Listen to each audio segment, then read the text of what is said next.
Hey, what's up, everyone? I wanted to do a little update on my 150-gallon community and kind of give you all a little update on some changes that will be happening with it here very soon. The other day I was at my LFS, and I don't know if you remember in the last video where I showed this tank, I had a couple more artificial pieces of decor in here.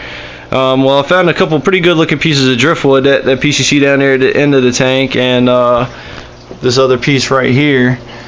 I think I paid probably about $10 for both pieces. I mean, they're a good size, didn't look too bad, so I went ahead and picked them up.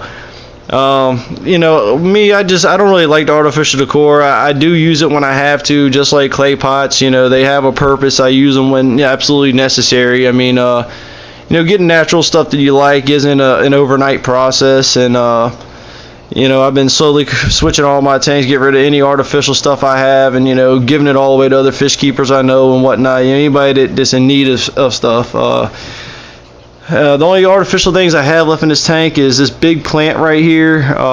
You know, I like real plants, but most of the fish I keep, and, you know, a lot of y'all keep, they just, you know how they do with plants. You're not going to stand a chance keeping them in the tank. One day I will set up another planted tank, but that's, you know, that's in the future. I'll eventually do it though. But that big plant there, if I remember right, they're called Giant Beauties. They're freaking huge artificial plants, and they look pretty realistic. Getting there close. I can't remember what exactly this is supposed to mimic now. I'm sure one of y'all plant guys out there could tell me, but these things are 36 inches tall when you get them, and they've got just a huge base on them, so they're rather hard to be knocked around, you know, even by large fish.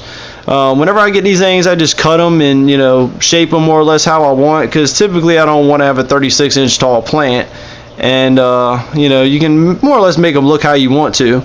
And I've still got this artificial piece of wood over here, and the only reason that's still in there is for that guy you see swimming right there, my giraffe catfish. He loves to hide in that, so until I can find another good piece of driftwood I like that will, you know, be big enough for him to hide in, it's going to stay in there. This tank's bottom, the substrate is pool filter sand. You know, I absolutely love this stuff. You know, to me, it works better than the sands that you can even buy at the pet shops, because I can't remember the name of the sand, but I bought it at my LFS, and I have that stuff in one or two other tanks, and, you know, it gets sucked up so easy if you try to vacuum or, you know, anything. The sand just really seems to be way too light, in my opinion, especially if you're keeping larger fish. This pool filter sand is relatively pretty big grained. I don't have really any problems with it getting into filters or anything like that. So, you know, other than it being kind of a pain to rinse out before you put it in, it's you know, other than that, it's pretty good stuff to use. And now, as far as the changes that will be happening here, a lot of y'all in my Facebook group probably already know I'm picking up a 180-gallon dual overflow tank this weekend. Or not this weekend, I'm sorry, but sometime this week. I actually got a killer deal on it. I couldn't turn it down. The guy offered me the 180-gallon tank for a case of beer.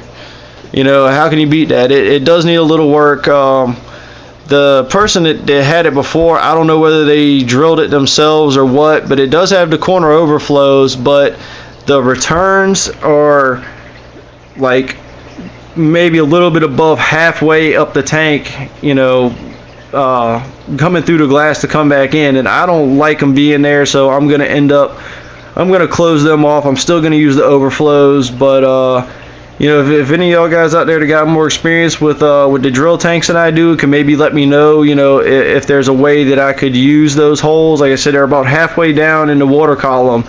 There's two of them about an inch. Each one's about an inch, I want to say, in diameter.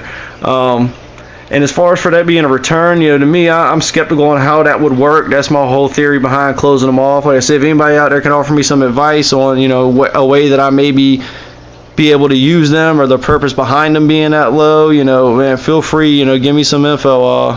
I'm kind of lost when it comes to that. You know, I don't really deal with drill tanks too often. I do run sumps and stuff, but I run overflow boxes. I don't really, like I said, I don't really do the drill tank thing too often. But yeah, these guys, once I get that 180, they will be going into that. I'm going to have a heck of a time moving everybody, though. I mean, some of these fish are rather large. I mean, those gars up there, they're, you know, 14, maybe 15 inches or what. You know, they're rather big fish. But this tank, yeah, next time you see these guys, they will be in my 180 and just living it up.